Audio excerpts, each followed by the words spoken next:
નમસ્કાર મિત્રો, સ્વાગત છે વિડીયોની અંદર અને હું છું આપણો દોસ્ત રમેશ.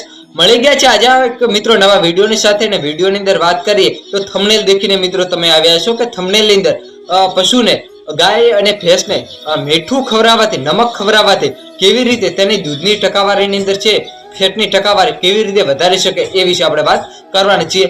ઘણા પશુપાલન મિત્રોને આની ખબર નહીં હોય કે મીઠું ખવડાવવાથી ફેટ આવે, એ પશુપાલન મિત્રોને ખબર નહીં હોય. પણ મિત્રો મેં જ્યારે પ્રયોગ કર્યો ત્યારે હું તમને કહી રહ્યો છું, તમે પણ મિત્રો એક વખત પ્રયોગ કરો પછી તમને પણ ખબર પડી જશે કોની સાથે આપવાનું રહેશે અને કેવી રીતે આપવાનું રહેશે એ વિશે આપણે વાત કરીશું. કઈ કઈ વસ્તુની જરૂરત પડશે એ વિશે આપણે સંપૂર્ણ માહિતી મેળવશું આ કે વિડીયોની અંદર.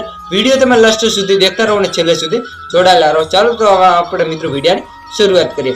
વિડીયોની અંદર વાત કરીએ તો મિત્રો તમે થંબનેલની અંદર દેખ્યું કે મીઠું ખવડાવવાથી ગાય અને ભેંસના દૂધને ફેટની ટકાવારી વધે. હા તો મિત્રો એ સાચું છે.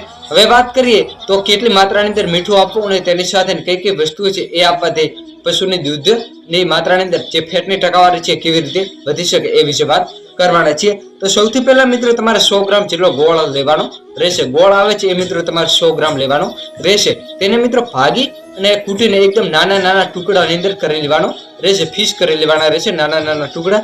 તેની અંદર મિત્રો છે 50 ગ્રામ જેટલું મિત્રો તમારે મીઠું, નમક એડ કરી લેવાનું રહેશે. આ મિત્રો કમ્પ્લીટ તમારે મિશ્રણ કરી અને પશુને આપવાનું રહેશે. જ્યારે પણ આપણે મિત્રો પશુને જે આપણે ખોરાક આપીએ છીએ ટોપલો, તેની સાથે મિત્રો મિશ્રણ કરીને તમારા પશુને ખવડાવવાનું રહેશે. જેના લીધે પશુ ખાસે મિત્રો તમે 5-6 દિવસ તમે આપશો તો તમારા ફેટની ટકાવારી છે તે વધી જશે. અમે મિત્રો 3 થી 4 દિવસ આ લગાતાર પશુને આપ્યો તો અમારા પશુના દૂધની જે ફેટની ટકાવારી છે તેની અંદર 2 ફેટ અને 5 દોરાની અંદર મિત્રો વધારો થઈ ગયો. તમે પણ જો મિત્રો આવી રીતે જો પશુને આપો તો તમારા ફેટ અને જે હોય છે એની અંદર મિત્રો તમારે વધારો થઈ જશે. હવે મિત્રો વાત કરીએ તો કયા પશુને આપવો.